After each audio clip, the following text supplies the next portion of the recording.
Bismillahirrahmanirrahim.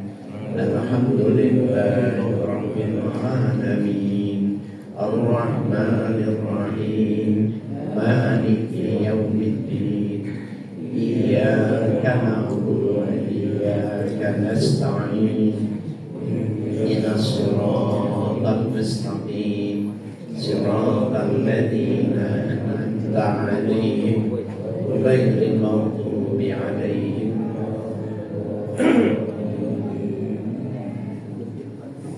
Bapak-bapak, ibu-ibu sekalian yang berbahagia, terlebih salam taklim untuk Bapak Camat yang dalam hal ini dilanjutkan oleh Bapak Camat Pak yang mudah-mudahan panjang umur, segenap lurah di lingkungan Kecamatan Kebayoran Lama yang mewakili Kapolsek dan Ramil. Selamat Pak, begitu juga. Ini ada damkar aman, ujung-ujungnya damkar. Ustaz Haki selaku Ketua DMI Kecamatan Kebayoran Lama, DMI tingkat kota maupun dari bumi yang Majelis Ulama Indonesia, saya sampaikan salam taklim dan sekitar taufik dan hadirin hadirat sekalian yang berbahagia. Baik, kita meneruskan kajian kita pada kesempatan hari ini. Bismillahirrahmanirrahim. Qala al-mu'allifu rahimahullah, nafa'ana Allahu bihi wa bikum fi dharaini amin. Wa anhu qala. Dan darinya pula, ini berarti melihat hadis sebelumnya adalah dari sahabat Anas bin Malik. Beliau mengatakan masistu dibadan wala hariran alyana min kafi Rasulillah sallallahu alaihi wasallam. Belum pernah aku menyentuh dibaj. Dibaj itu naun min anwa'il harir, sutra yang dicampur katun, namanya dibaj. Itu bagi laki-laki nggak boleh, haram. Harir, sutra murni. Jadi bapak, ibu, kalau ibu boleh, dibaj boleh, harir boleh. Bapak-bapak nggak boleh, haram. Kecuali untuk pengobatan. Kalau penyakit kulit boleh pakai sutra karena itu obat.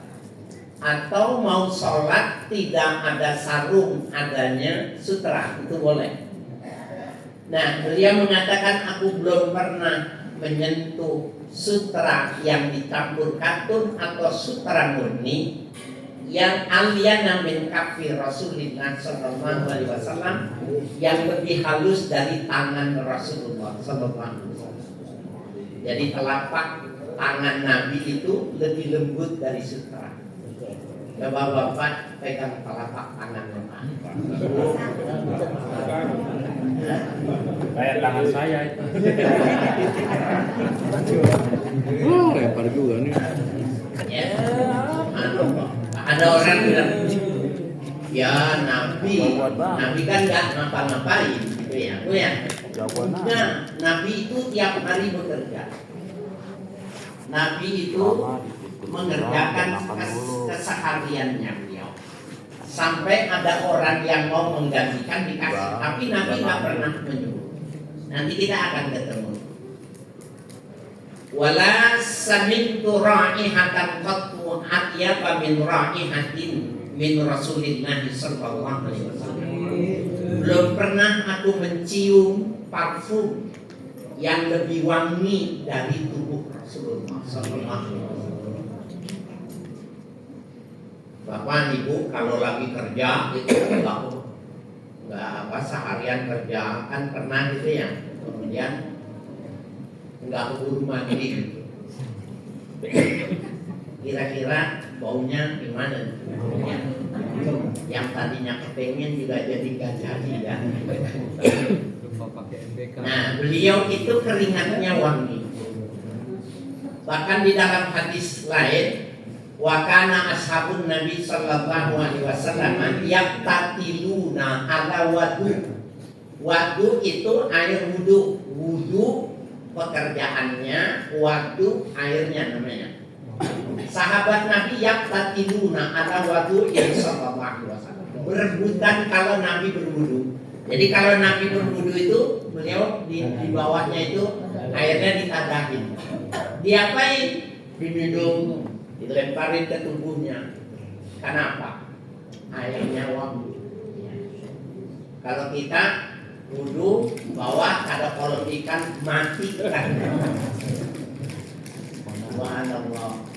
Ya, jadi keringatnya wangi, tangannya halus. Apalagi ini fisik. Kalau fisik ini kita nggak bisa ya membuat supaya keringat kita wangi, bisa nggak? Bisa dengan makanan, tetapi tidak bisa maksimal seperti itu. Nah, yang bisa kita contoh ini kalimat berikutnya. Walaqad khadamtu Rasulullah sallallahu alaihi wasallam 10 sinina. Sesungguhnya aku berkhidmat, kata sahabat ya Anas bin Malik, berkhidmat kepada Rasul itu 10 tahun.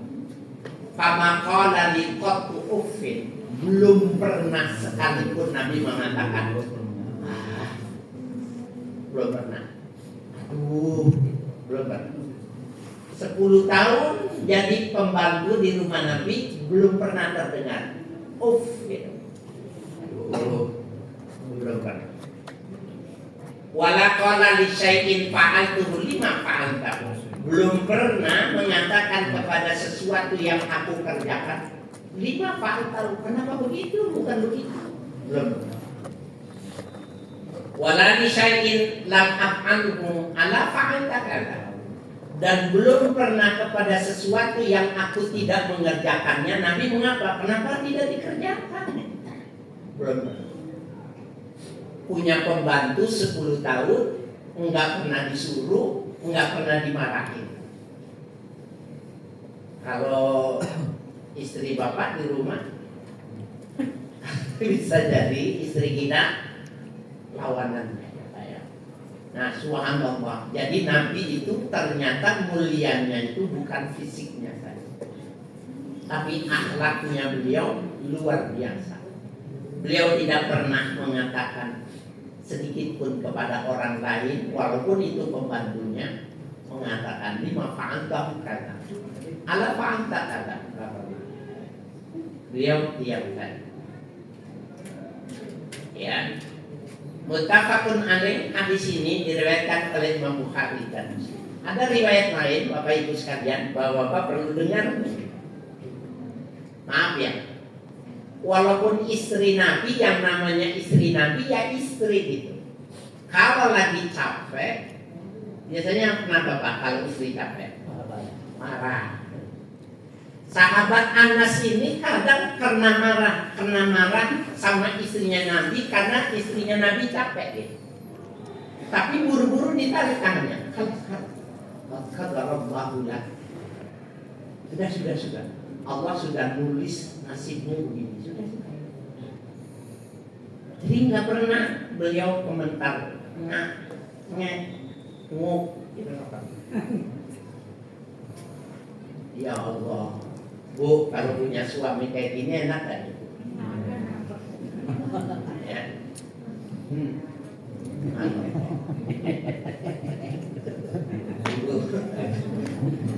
Bapak jadi ketawa.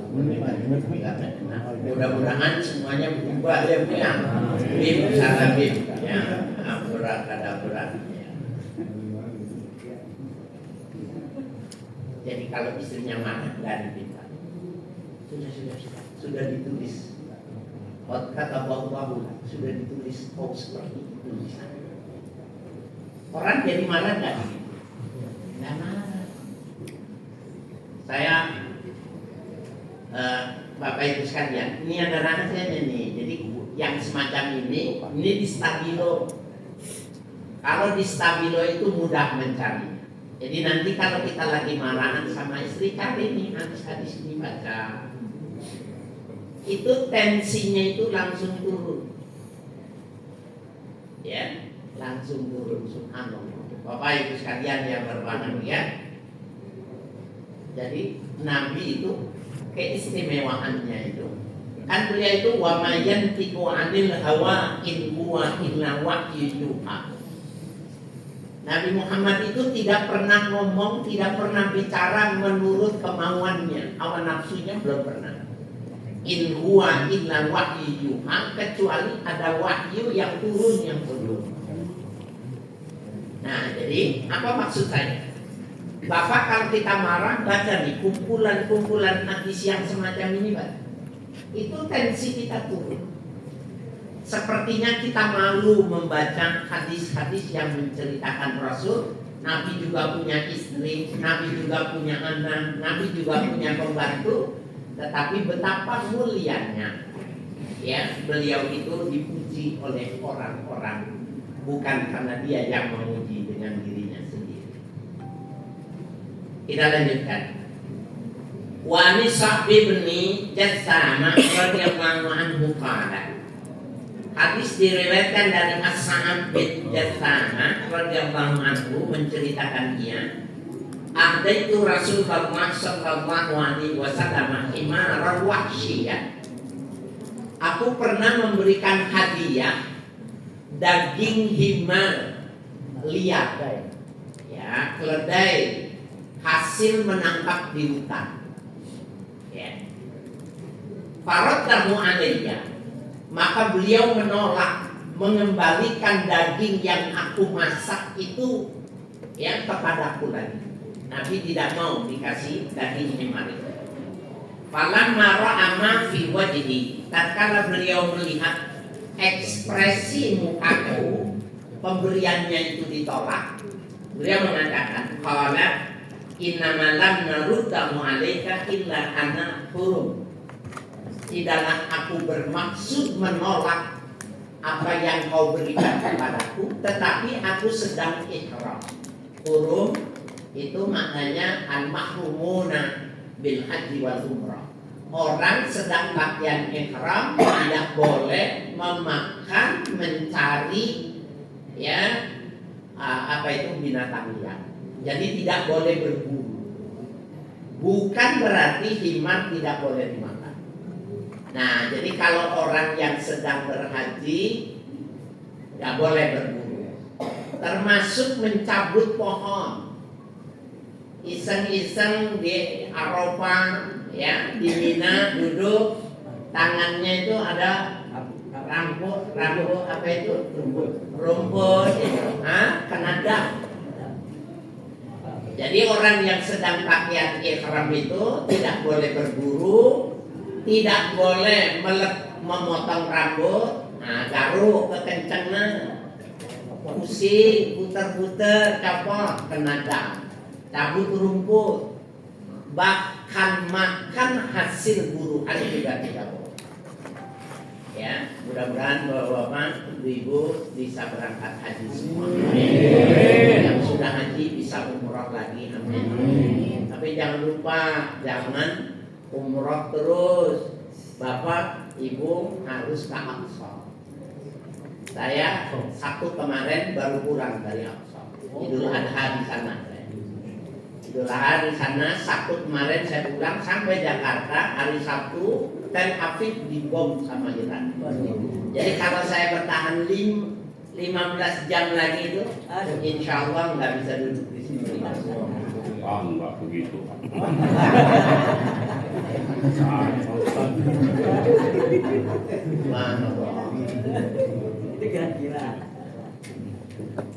Jadi ada Bapak Ibu sekalian,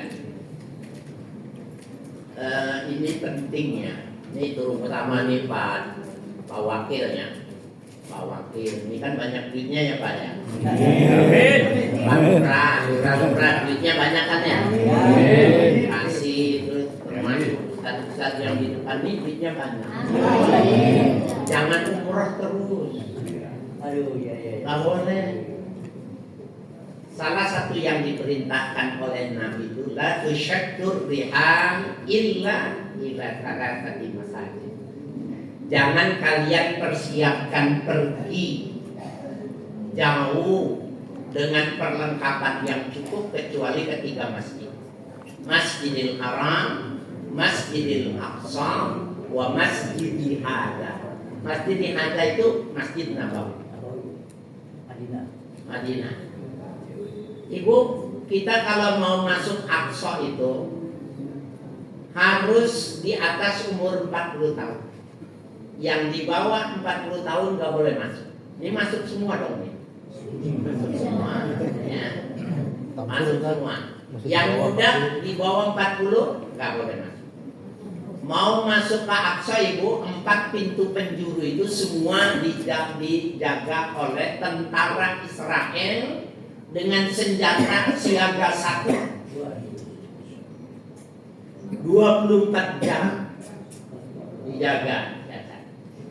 Dan kalau mau masuk maka guide-nya harus orang Yerusalem, harus penduduk asli situ yang punya Israel ID, punya KTP Israel. Nah, orang itu nggak boleh masuk, ID-nya pegang. Kalau macam-macam nih tamunya yang digorok nih lehernya ini. Jadi repot Bapak Ibu sekalian. Kita pergi ke luar negeri kemana? Saya tak harus menikmatilah banyak ke luar negeri. Yang namanya imigrasi itu cuma sekali. Tapi mau masuk Israel imigrasinya 4 kali. 4 kali. Ibu, Bapak mau daftar harus 50 hari untuk mengajukan visa. Nah, nomor Ibu, Bapak diperiksa itu medsosnya itu ngomong apa tentang Israel. Like ya Palestina, ngomong ini kumpulin dana dan sebagainya, insya Allah nggak bisa masuk. Jadi saya ketika mau masuk ini, saya ganti nomor. 5 bulan sebelumnya saya sudah ganti nomor karena membersihkan itu, kalau nggak bisa masuk. Jadi tambah ketat. Nah ibu sekalian, di sana ada 5 nabi yang kita jumpai. Ini penting nih. Nabi Daud alaihissalam, Nabi Ibrahim, Nabi Ishak, Nabi Musa. Nah, di samping, jadi masjid di Hebron itu dibagi 2. Masjid dibagi 2. Ada Nabi Ibrahim sama Nabi Ishak, istrinya. Ya di sini Nabi Yakub, Nabi Yusuf ditutup, ini buat Bani Israel, ini buat orang Islam. Kalau bapak-bapak tidak datang ke sana, maka nanti Masjidil Aqsa juga akan dibagi 2. Lama-lama diambil. Kenapa? Orang Gaza nggak boleh sholat. Ya, nggak boleh sholat di Aqsa. Orang Jericho nggak boleh sholat. Orang Hebron tidak boleh sholat itu. Yang boleh sholat cuma orang Yerusalem. Lah kalau dia sholat Jumat paling 2 cuma 2 baris, karena yang muda nggak boleh masuk ke masjid. Jadi memang dibujek kalau dia mau ambil. Nah mereka pesan, ayo datang kemari, ini terutama ustaz-ustaz yang bawa umroh, datang ke sini, nggak bawa duit nggak apa-apa, yang penting makmurkan masjid supaya tidak diambil seperti Hebron. Hebron itu udah dibagi 2, diambil. Nah mudah-mudahan ada yang kebakar nih, hatinya panas ya. Yang sudah umroh udah cukup, ajak keluarganya. Cuma memang lebih capeknya. Jadi Masjid Aqsa itu 400 meter di bawah dari permukaan air laut.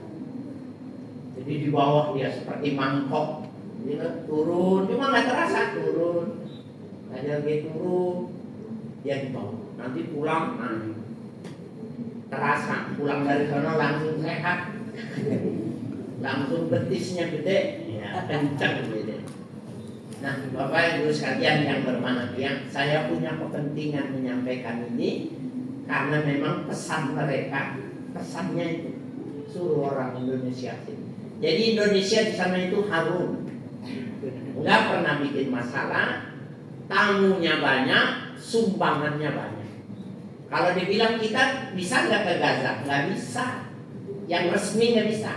Tapi nanti dikasih jalan tikus, kita bisa ya ke Gaza untuk memberikan sumbangan untuk orang-orang yang ada di sana.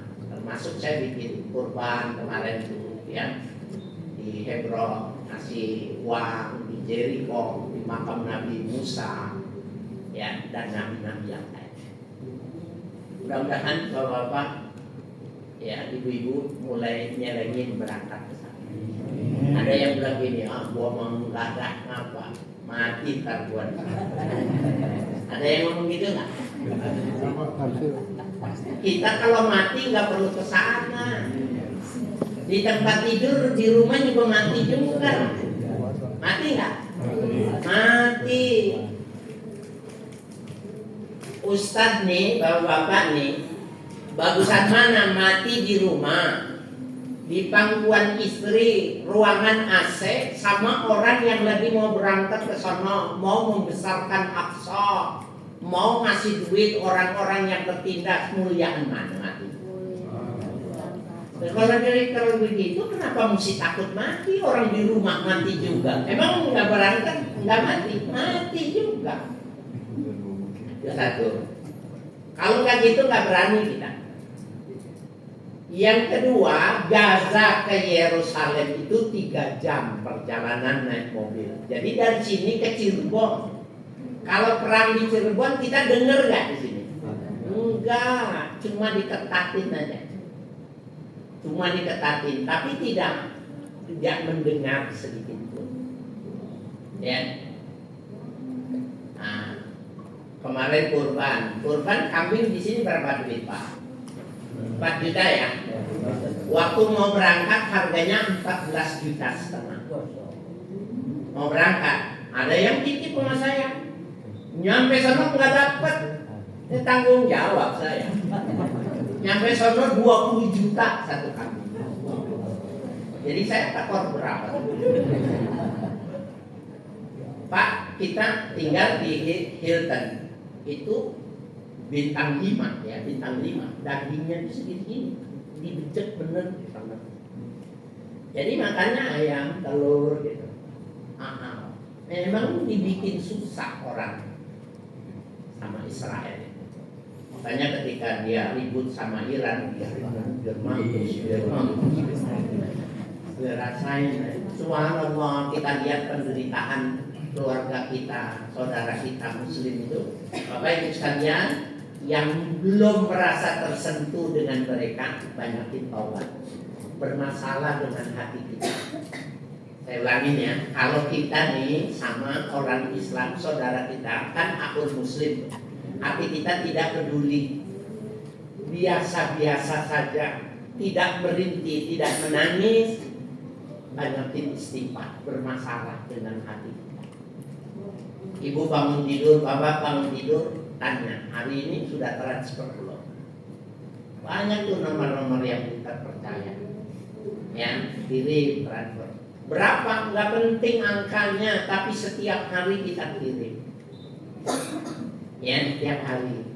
Nah, itulah yang memupuk persaudaraan kita dengan mereka. Jadi waktu kita datang, hati mereka itu sama kita seneng. Dan jangan lupa yang merokok, ada yang merokok nggak? Ada. Nanti kalau mau berangkat saya kasih tahu, mojok merokok ada tempat. Di Aqsa itu ada pojokan khusus untuk perokok ada. Saya kasih tahu nanti kalau yang mau ke sana. Jangan bingung nanti merokok di mana ada tempat. Ya. Tempat mojok. Subhanallah. Baik, kita lanjutkan dulu. Wa min Nawasi bin Sam'ana radhiyallahu anhu qala Hadis diriwayatkan dari An-Nawasi bin Sam'an. Ya, beliau mengatakan, sa'altu Rasulullah sallallahu alaihi wasallam anil birri wal ismi. Aku pernah bertanya kepada Rasulullah, apa yang dimaksud dengan berbuat baik? Kebaikan itu apa? Albir. Jangan disalahgunakan nih. Ini kan disuruh Nabi minum bir. Karena bir itu artinya kebaikan, Pak. Jadi jangan bilang beliau, ini kan perintah Nabi suruh minum bir gitu ya. Gak boleh ya. Itu mendingan minum aja, jangan nyebut ya, dipleset-plesetin, ini perintah Nabi gitu ya. Nah, aku pernah bertanya kepada Nabi, yang namanya kebaikan itu apa? Berbuat baik itu apa? Wal ismi, yang disebut dosa itu apa kriterianya, Pak? Tidak semua dosa itu ditulis dalam Al-Quran. Tidak semua ditulis dalam hadis.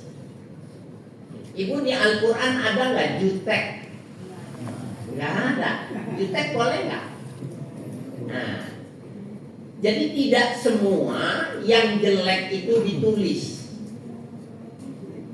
Ibu, kalau kita ke Singapura, Ibu pernah ke Singapura? Bapak, kalau kita ke Singapura, kita turun baru di Singapura nih, ya, di airport Changi itu, maka sudah ditawarkan oleh UKM situ tempat makan. Ada tuh Indonesia. Salah satunya itu, kalau dulu orang makan nugget, sekarang orang makan nugget itu dari apa, Bu? Ayam, daging, ikan. Ya. Menurut mereka ini ketinggalan zaman dan ini tidak berperi kebinatangan. Jadi sekarang di Singapura, di Australia sudah ada daging laboratorium. Jadi ayamnya diambil, sel aktifnya diambil. Sapi sel aktifnya diambil, ditaruh di laboratorium, dikasih makan, maka nanti sel aktif itu membesar. Kalau sudah setengah kilo dikeluarin, dibikin nugget. Ya, ayamnya tetap hidup, sapinya tetap hidup, dagingnya rasanya sama dengan ayamnya. Sapinya rasanya sama, tetap hidup tanpa harus disembelih. Halal apa haram?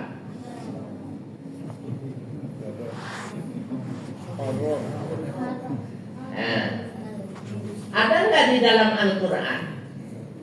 Jadi semua yang kebaikan, semua yang tidak boleh, itu tidak semuanya ada di dalam Al-Quran. Nah, bagaimana parameternya untuk mengukurnya? Ini bagaimana untuk mengatakan ini boleh atau tak boleh? Karena kita bukan ahli tafsir, bukan ahli hadis. Nih, untuk mendeteksi apakah kita boleh apa tidak makannya. Coba kita lihat. Al-birru husnul khuluq. Yang namanya baik itu adalah bagusnya akhlak. Akhlak ukurannya apa? Rasio, bukan hati. Coba ibu melakukan, bapak kita melakukan sesuatu, hati kita senang, itu namanya husnul khuluq. Coba nih, saya bersahabat sama Ustaz Taufik, sama Ustaz Bayhaqi. Saya siang-siang kepanasan, datang ke rumahnya beliau, tok pintu. Assalamualaikum, nggak ada yang keluar. Pintunya nggak dikunci. Saya masuk, ada aqua banyak gitu. Saya ambil aus aqua satu. Ininya banyak, memang dibuat tamu banyak. Saya tanya, boleh nggak? Ini akrab nih, sahabat akrab. Saya masuk, assalamualaikum 3 kali nggak ada, haus betul. Aqua ini memang disediakannya untuk tamu. Saya minum, boleh nggak? Halo. belum boleh Pak. Yang jawabnya benar, hadiahnya umroh. Nanti saya tunggu di Jeddah. Berangkat sendiri. Dalam hukum fikih, apabila ukurannya dia tahu saya yang ambil, jangankan satu, dia ambil semua. Dia ambil semua boleh. Menurut hukum fikih, menurut hukum Islam boleh. Kenapa? Karena akuannya ditaruh meja memang buatan. Tak perlu izin. Ya, kalau kitanya akrab dan kalau dia tahu, jangankan satu, lebih dari satu juga boleh. Halal hukumnya. Sekarang saya ikutin fikih, saya ambil, saya minum, break. Tanya hati saya, boleh nggak? Dia bilang nggak boleh. Kebaikan itu begitu. Jadi kebaikan itu kita bisa meminta fatwa kepada hati kita. Dan di dalam hadis sahih dikatakan fastafti qalbak, mintalah fatwa kepada hati. Ini barangkali tanya aja, halal nggak? Dia mengatakan tidak kalau seandainya tidak. Coba Bapak buktikan. Ya, betul ya. Wal ismu maha kafi nafsik, dan dosa itu yang merisaukan jiwa. Kita melakukan sesuatu nggak enak, betul. Ketahuilah itu dosa. Jadi hati itu akan jujur, dia tidak akan terpengaruh, kecuali yang hatinya sudah karatan. Ada nggak orang yang hatinya karatan? Banyak. Dalam hadis dikatakan innal qalba la yasda' kama yasda'ul hadid. Sesungguhnya hati itu karatan seperti karatannya besi. Sahabat nanya, wa ma jala'u ya Rasul? Bagaimana cara membersihkannya? Kalau kita itu, hati kita itu sudah karatan. Nabi menjawabnya dua. Zikrul maut wa qiraatul Quran. Ingat kematian dan sering baca Quran. Bapak yang tadi belum kesentuh dengan saudaranya di Aqsa, baca Quran aja. Terus baca Quran. Nanti lama-lama kesentuh. Ibu, zikrul maut. Ya. Jadi ibu pernah melihat orang yang sakaratul maut kan? Halo. Ibu, bapak, maaf nih, kalau saya, hati saya keras, kalau ada orang meninggal, lihatin. Orang yang mau meninggal itu, Bapak Ibu sekalian, menderita. Sakaratul maut. Sakarat itu jamak dari sakram. Sakram itu mabok. Jamaknya sakarat. Jadi orang kalau mau meninggal itu super mabok. Orang mau meninggal ditanya, Pak, namamu siapa? Dia kayaknya. Ibu, namanya siapa? Kalau lagi sakaratul maut ya. Saking dia mabuk kalau mau meninggal. Nah, orang yang lihat kematian itu dia takut. Maka itulah yang bisa melembutkan hati. Baca Quran. Makanya ibu kalau ada yang mau meninggal, ada yang mau sakit keras, jangan langsung dibawa ke rumah sakit. Ibu kita nih sakit, ibu ambil sendok. Ya, kalau ada air zam-zam, taruh di sendok tuh. Ini, Bismillahirrahmanirrahim. Kalau dia gini, masuk tuh air zam-zam, bawa ke rumah sakit. Ini umurnya masih ada, masih panjang, obat bisa masuk. Ibu pernah lihat ya, orang diinfus nggak bisa, airnya masuk. Dikasih obat, keluar lagi, dimasukin, keluar lagi. Jangan dibawa ke rumah sakit, tungguan aja, karena memang sudah ditutup rezekinya, sudah habis rezekinya di sana sehingga nggak bisa masuk. Mati matiin aja kalau gitu. Ya dosa Pak. Daripada repot-repot Pak Ustadz. Ustaz lagi ganti Itu masih dulu. Hah? dengan dia nanti. Nggak boleh ya. Jadi ibu jelas ya Bu? Bu, jelas nggak? Nanti malam ibu ambil sendok, taruhin air. Kan bapaknya lagi tidur.